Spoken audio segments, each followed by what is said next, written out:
playing too. Say hi! Hi! What are we doing? We're playing Pokemon! That's right.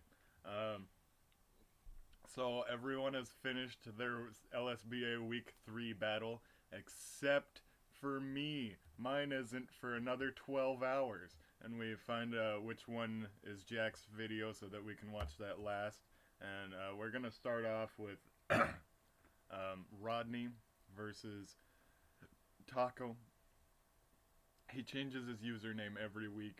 I think he listened to Jack's comment, so he made it Rickamortis instead of what he did last week. And now remember, the music's gonna be loud. There we go. That's good. You know Huh? What's that music? He starts with the Thunder Wave. Klefki is amazing. Look at all that it did. What? Look at that bird! Now, I've asked Taco before to give me this Corviknight. I want to trade it for Skarmory. Because look at how he's using it. He put Hone Claws on it. No one puts Hone Claws on it. Okay, Body Press came out this generation, and it makes all the difference in the world. You get a double your defense, and your defense also counts as your damage stat. It's amazing. So Body Press would have knocked out Terrakion. Wait, look at that bird! And Brave Bird, look, the recoil damage. He's a defensive. Doesn't he even get close combat or something? No, that's the Raptor. That I'm bird? sorry. What's that spiky thing right there? Oh, he's a electric chicken. What a funny name! Well, And then so this Klefki's probably gonna use Thunder Wave again. Keys! No, Look at those keys! Oh, the crit! He put up the light screen and it crit. And then Oh, that's creepy! Look at that creepy thing!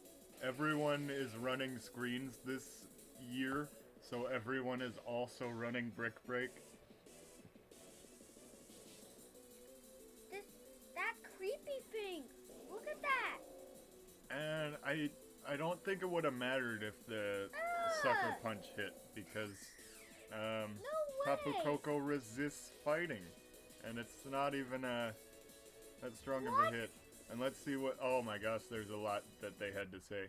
My team's name tell a deep story of heroism, but I didn't get to send them out in order. Look at that creepy thing. So what's its name? There's the Ferrothorn. There's the Corviknight. Oh my gosh. And there's the keys. The key, oh. That I didn't know there was a key Pokemon. Oh, we don't get to see the nicknames for Darmanitan and Togekiss because I think this Mawile carries this whole battle. There. Look at that creepy thing.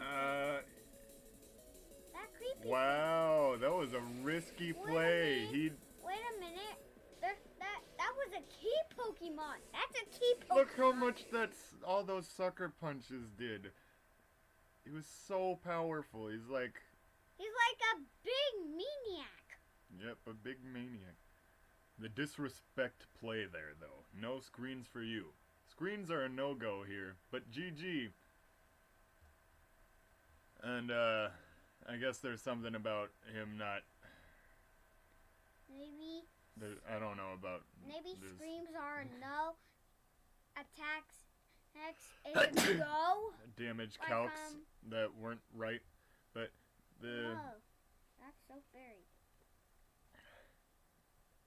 It really... it did so much to Kyurem. What? He really needed those screens to be up, but he had his Brick Breaks. He said He used Brick Break 3 times. His name is called I Pooed Keys. I know. we don't get to see the Darmanitan or Togekiss nicknames. So that was it for Rodney versus Taco. That was nice that he had his Tapu Koko with the screens, and the terrain pulse on the Cannon 6 days was really cool. It got to give him like a super powerful electric attack. Get it? And he named his Halucha Hawk Holgan.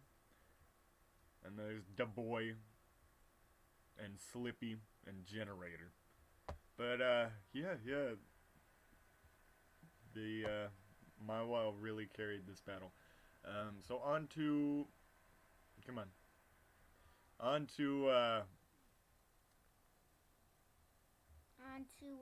what?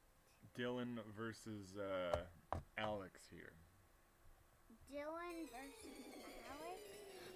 Wait, Dylan was at school when he first saw him at school. You have someone at school named Dylan? He talks like this. Oh, I don't know what his sound is. I don't know his sound. So I think I'm not Dylan. Okay. You are not Dylan. So this is who I battled in week 1. Dylan here. And he's doing the fake outs. Whoa, look at this. Does this Medicham music get again. Look at this music. Hear this music. Oh it's my this gosh. music again. I know, that's the song from Pokemon. So Dracozolt is the most powerful one on his whole team. And he used it as a switch-in. What? Dio? Against Milotic. I don't know what he expected to happen. Dio! Who is that? Dio! That's like a loud voice. Slorp. Slorp. There's Slorp. There's Slorp. Oh my gosh, and Milotic has There's Wet Boy Summer. yeah, they're all named Wet Boy. So, the Milotic has Hidden Power Grasp, because that's its only weakness. That's the only thing it can be. And then this Alchemy does some really interesting stuff. It sets up a Calm Mind, and then it has a Salac Berry to raise its speed, so it's like... that music is the same one from week 2. Maybe he shouldn't have flip turned. It might have KO'd if he, no, it would not have KO'd. So he was at 78. He gets hit by the Scald. The Scald's a crit. He gets the burn, and then, 8? No, previously his Ice Beam did 22. So, the Scald would have done 1.5 times more than the Ice Beam, which would account for the special defense, and because it's stab, and then he would have taken the burn, he would have got KO'd, but he flip turned. I'm sure Alex will explain that later. He was expecting this recover. I don't know why he didn't recover that turn. It's like that little beeping. But he switches back into his Milotic, actually, and then starts doing the Scald. See, it did 22%. Is it like scarfed? That would explain it. No, it isn't. It's not scarfed because he used multiple attacks. Wet Boy Summer is really a snake. Yep, it's a sea serpent. That's really. You mean a sea snake? And he kind of sacks his my Lodic here. What's that? And all it took was one poison jab, because it didn't have any Ew. extra normal defense. This is a risky play. Cause he's just really counting... Cobalt. He's just really counting on Donphan not to have Earthquake. Or not to use it. And it has Toxic? They both have Toxic? Spider-Man meme.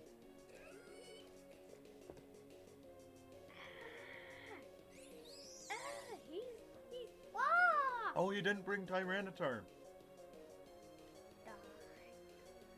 That should have done more. If, yeah, if his special attack didn't get lowered from that bug buzz, the bus would not be here. The bus would be late. The bus? What bus? That's its name. Wow! Look at that devil fox. Yeah, he sent in the Incineroar to use the Toxic, but he made it a really defensive set. No, he's just trying to parting shot. Even though, no, it doesn't have Toxic. It was Donphan that had the Toxic. Oh no. What happened? What is it? His Weavile got burned. Weavile? Oh my, and this is where the sticky web was really important.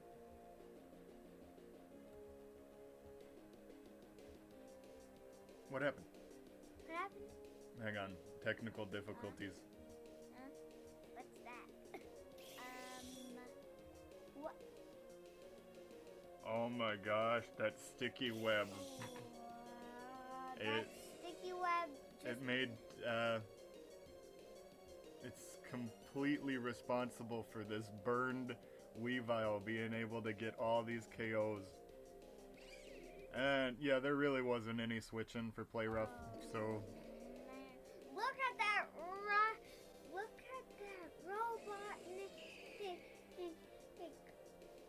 robot. Oh my, these poison jabs are... There was a robotic anteater. A robotic anteater? Who was the robotic anteater? You mean Donphan? He was that one. No, he's an elephant. Like, He's not an anteater, he's an elephant. What about a robotic elephant? Like there might be a robotic elephant. So I really liked this battle between Rossi and Jacob. Good luck, have fun, kinda surprised no Chansey. Chansey ain't good against you. Well, wait a minute. And then he does the right thing. He switches into Roserade basically every time. What's that? It's a washing machine. Every time this washing machine is out. That washing? It's like a washing machine Pokemon. Like, get it? What? So he uses Wandering Spirit really nicely so that Lopunny's ability gets negated so that none of its attacks work after that. And we all were surprised to discover that Scrappy blocks Intimidate for some reason. What's that thing? That's he's a mummy or something, I don't know. What about a mummy block with a droon tail? He's like so disgusting. I don't like him. You don't like how Runaringus looks? He looks kind of creepy. Yeah, every time Rotom comes out, Roserade does too. Taco? I thought it was cute when Rune bullied Azumarill week 1, but this is next level. Oof. And Like I'm getting it. so Cobalt likes that oof is in Jacob's username. And he got my respect by putting Synthesis on Roserade. I think everyone should have a healing move on them. And so it's really uncommon to have a healing move, but it's his wall. It's his special wall against Rotom and Magnezone, so it's really important. I like that oof because it sounds like a Roblox character. Oof. And then we find out later that the Magnezone is Hidden Power Fire, not Hidden Power Ice. So he wouldn't. So Garchomp is really good against Magnezone this week.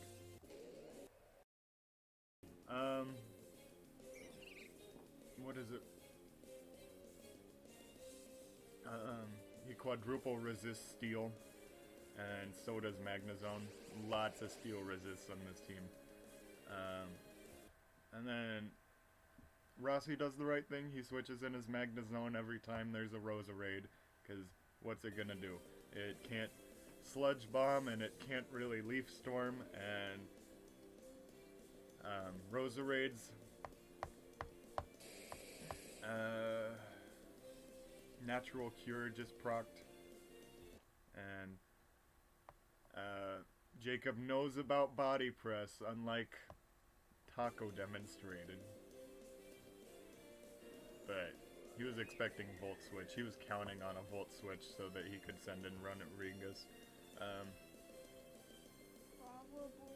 But I don't know how much more or less damage Flash Cannon would have done to Garchomp Mega.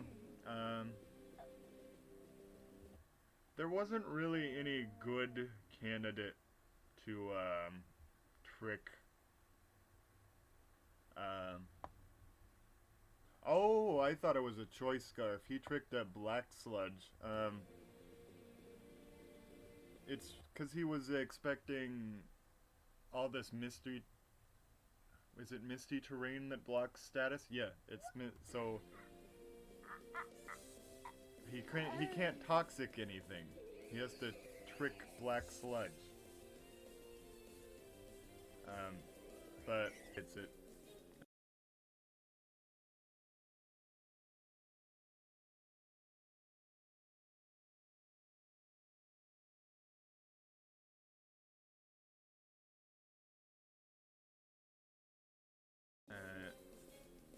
It wasn't a physically defensive, what is it? Roserade. And he gets the burn. He gets the burn on the Scizor because they've been burning Scizors for 8 years. Rotoms have been burning Scizors for 8 years. So we saw that the Rotom Wash was faster than Scizor, but it does quadruple resist Bullet Punch, and it would have been impossible to know how much Rotom was going to heal from this Pain Split, but if he did use Bug Bite again, it would have done enough to KO.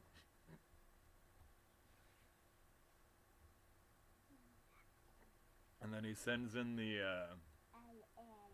see, he has Roost on his Scizor. I like that a lot. He has Synthesis on his Roserade, he has Roost on his Scizor, and Magnezone quadruple resists both of the attacks that Scizor has. But here's something interesting. He has a Shed Shell on his Scizor, because this is the only team that has Magnezone, and Magnezone has Magnet Pull, so he's not able to switch. And so he uses Hidden Power Fire on this Garchomp, and Dragon resists that. And he expects the Garchomp switch in for the Intimidate, And so he uses his speed boosting move to do that last 5%. But this Lopunny is too tanky. And every team has Brick Break this week. It's a staple now. And there's the Caesar. He's gonna come in and Bullet Punch, but he has 2 quad resists for Steel. And Rossi sends in the one with the Bug Resist also. And the one that will trap him. Volcarona has heavy duty boots, so it doesn't take any damage from the rocks. And this turn, he needed to do Roost. He needed to Roost with his Volcarona. If he had Roost, he would have won.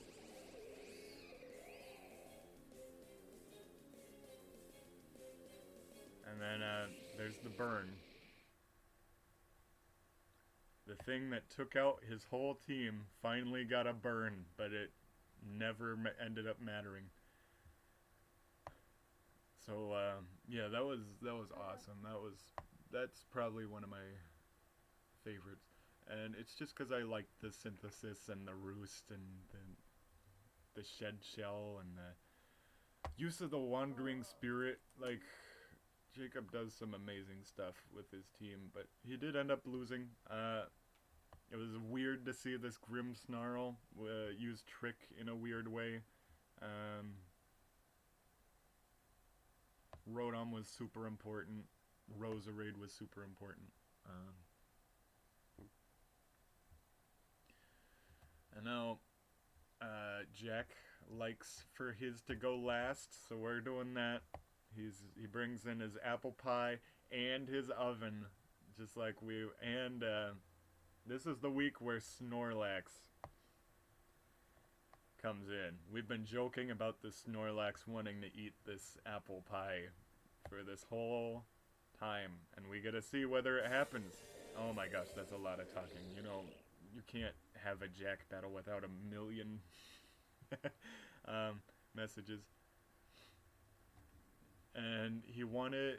Zarude is on the top of the leaderboard, so he wants it to be awesome. And they did both bring monkeys. They have monkeys on their team, but he wanted it to be monkey versus... what is that new starter with the drums? You know who it is.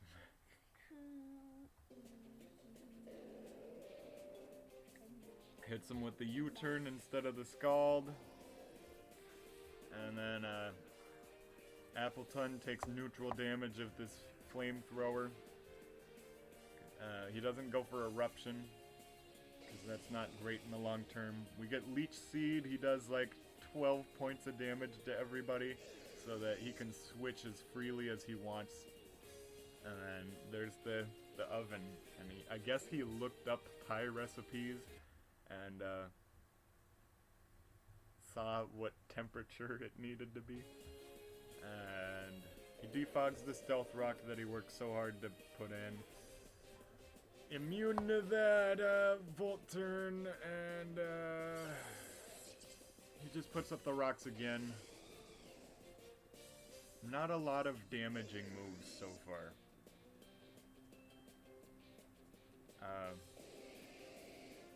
Jack's used 2 Volt Turn moves, a Leech Seed, and a Volt Switch, and it's just been switching out.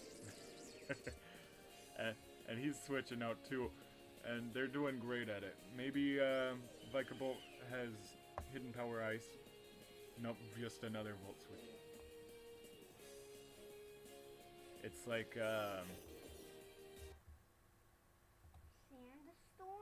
this is what this match is starting to look like. No one is committing to an attack, because if they do, they are gonna get countered and hit. So, so yeah, there's so much talking. I really can't read all of it. or this is gonna be a 40-minute video. He hits him with the body slam and it gets the paralyze, and that ruins his star player that he wanted to win so bad. He doesn't have aromatherapy or anything.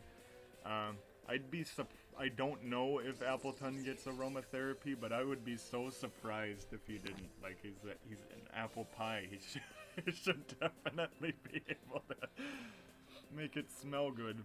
And then look how much that does. He hits him with a resisted bug buzz. Oh no, it's not resisted because he used the roost. And it gets the defense drop. That saved like 10 turns. Oh no, he had heal bell. So that was nice. He listened to me. He heard me. He wants the support on his Zarude really bad. I mean, Florges is not. It's not Clefable. Oh no. It's just such a tanky Pokemon.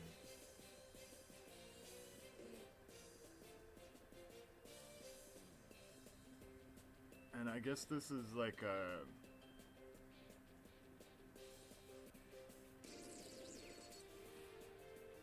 I don't know why he keeps switching between Vikavolt and Snorlax. But he wins, so I guess he's doing something smart. And then there's all the paralyzed turns and a crit.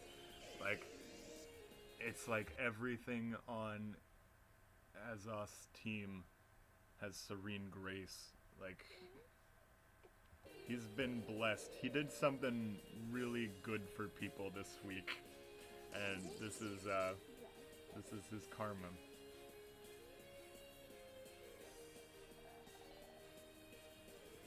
RNGCS is smiling upon him. Oh my gosh, and he's dragon dancing because he knows that Rotom doesn't have Will-O-Wisp. He needed the Will-O-Wisp. But he had Toxic instead. Which is kind of weird because, you know, there's that chance that Snorlax has immunity, and burns do not help Snorlax. But we see here that Snorlax was thick fat because he took so little damage from that Ice Beam. He's gonna get hit with I know. a Toxic, but that made his... He switched into the one with the Guts boost from the Toxic.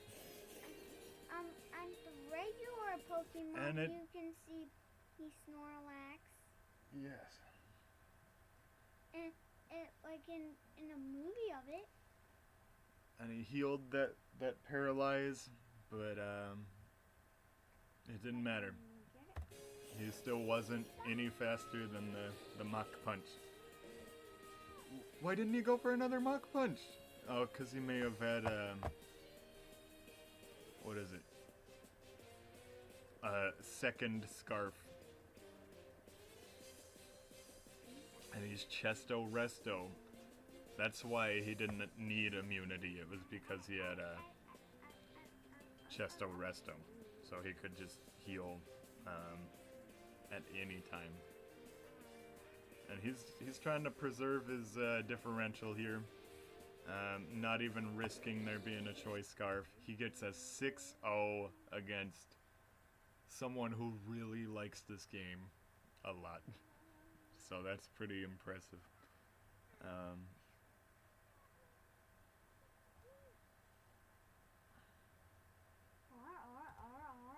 I don't have anything more to say about this right now. I don't currently understand why Snorlax used Encore on the Greninja to make it use Surf so many times. Oh, maybe it was to stop him from using Dark Pulse so that he wouldn't get any chance to flinch. That's kind of interesting. And then let's look at the nicknames.